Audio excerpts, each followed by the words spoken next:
Welcome to the first intelligent exercise machine. In the past, when people used to lift weights or train for bodybuilding or sports, they used to select the proper weight and try to lift against weight. But the weight has no intelligence in them. Weights usually don't participate in the training of the athlete. With the advent of computers for the first time, we're able to create an intelligent machine, so the machine sends the athlete 16,000 times per second and adapt to his capacity while he's exercising. So the difference between this type of equipment to the old one is that we're talking with artificial intelligence.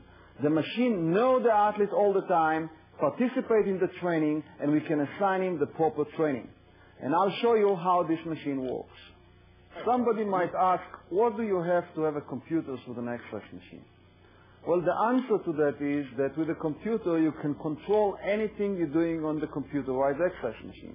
Let's assume that an athlete wants to start to move the bar slow but going fast in the end, like throwing a shot.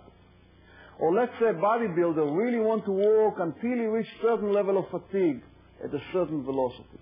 All these parameters cannot achieve with the regular weights. You need intelligence in the machine. Therefore, I'll show you what this machine can do. The exercises that you can accomplish on this machine are a lot. You can do, for example, the bench press, as you see here, or you can see other exercises you can do. It will show right on the monitor. The computer will tell me all the exercises we can do in this machine, like the sitting press, you can do the curl, triceps, the squat, the sit-ups, and many other user-defined functions that even not selected here. The next thing is to ask the question, well, how should we do the bench press? For example, Rod here is ready to do the bench press. Should he do it slow and then fast in the end? Should he do it very easy in the beginning and harder in the end? All these things can be programmable. And I'll show you how. The first exercise we'll do will be the bench press. However, how should we monitor the bench press? As you see on the screen, we can monitor the velocity or the speed. We can monitor the resistance. We can monitor the amount of work. We can monitor the amount of fatigue. Or we can run diagnostic evaluation. Well, the first thing we're going to do with Rod is to run diagnostic on him, because we want to know what is capacity. So I'll take number 5 there. And in order to run there, the computer will try to do 3 things. One thing, it will try to establish the range of motion. Next thing, it will establish the speed, how fast he is. And the next thing, we'll see how strong he is. So we'll go now to number 1, and I'll tell you what, when you hear the beep, there is no resistance now. Just go one time up, all the way up, and all the way down. Don't go all the way to the lock position. Okay. And down to the beep. And the computer tells me his range of movement is 13 degrees. Now, you see the application of rehabilitation. When a person lost a little bit range of movement, we can immediately find out how he progressed with the range of movement. The next thing we want to know, how fast he is. So what? Go one time fast up and stay up. Go. And down fast. Okay, and the computer tells me right away how fast he is in every angle. Like here it was 0 degrees, here it was 4, 8, 12 degrees. So it shows that he reached a certain amount of velocity, then he level off, and then he's going down. This is on the way down. One more thing we don't know about Rod is how strong he is. We know how fast he is, and we know his range of movement. So when I'll tell him, go as hard as you can up, all the way, all the way, all the way, all the way, all the way, and down. Pull hard, all the way, all the way, all the way, all the way down, all the way to the beep. Okay. Now that shows how strong he is. So it shows he's about 235 pounds, and going a little bit down, and then it's coming up. Every athlete or every bodybuilder is not exactly smooth with his force. It's going up and going down and going up. The only problem, if you're doing it with the regular weight, you might get stuck at some point. Here, you never get stuck. On the way down, obviously, he pulled his body up, and he probably weighed about 225 or 220 pounds because he pulled his body off the chair. And then it's going down toward the end. The computer now knows all the information about Rod. It knows his range of movement, it knows his velocity, and it knows his strength. Now we can create an exercise. The first exercise we'll do is the variable velocity. We'll go to number 1. In a variable velocity, I can select the velocity either from the keyboard, or I can put a pre-programmed diskette. I can take a diskette and just insert it right to the computer, and it will be pre-programmed. But for this demonstration, I'm going to do it manually. As you see here, the bar starts at 25 degrees per second, and I'll change it to 10 degrees per second in the end because I want him to load toward the end. On the way down, I'll keep it at 25 degrees per second, and we'll do 8 repetitions. The range of movement is already recorded, so when I'll tell you to start, we'll go all the way to the beep up and all the way down. We have 8 repetitions. It will be a little bit harder toward the end. Okay. All the way up. Okay, 152 pounds. Okay, 180 pounds. 214 pounds. 229, that's very good. 214, there are 3 more repetitions.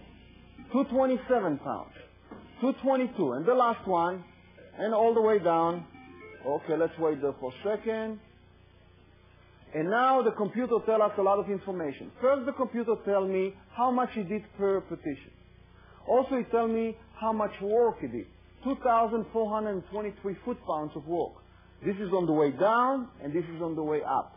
Also, it took about 22 seconds to do 8 repetitions.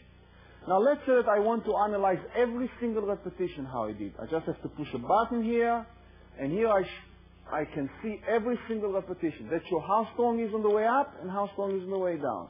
Up and down. Up and down. This is the displacement of the bar. The bar moving up and the bar moving down. So it shows me the displacement of the bar and the strength. For the physical therapist or the hospital, they might want even more detailed information. They want statistical analysis of this kind of performance. Just by pushing the button here, and I have all the statistics appear on the screen. I know what is peak force, which is 205 pounds, the average. I know how long he held this force, 510 milliseconds, and a lot more information which I can print on the printer if I want to print it. The next thing is the average force. This is the average throughout 8 full repetitions. And you see that his average, because he got a little bit tired toward the end, is about 200 pounds, and near the end it's dropped. Now, why it's dropped near the end? I guess that because Rod trained with a lot with weights, many repetitions, and near the end he's slowing down. Now, let me show you what I can do with this machine. I want to make him strong where he's a little bit weaker toward the end. So I'll show you how I'm going to do that. I'm going to select an exercise which is called a sticking point. I look on his force curve, and I see that he dropped in the end. So at the place where he dropped, I'll take this arrow up here, and I'll move it right here where he starts dropping, and I'll put him 1 second isometric contraction. So what will happen, Rod, where you're a little bit weaker, the bar will stop. But you keep pushing on it as hard as you can at that point. And we'll do 5 repetitions. Go. All the way, and explode now. Okay, 285. Again, all the way. That's it. Now we're loading him in the end. As hard as you can. Okay, 291. Let's break the 300 now.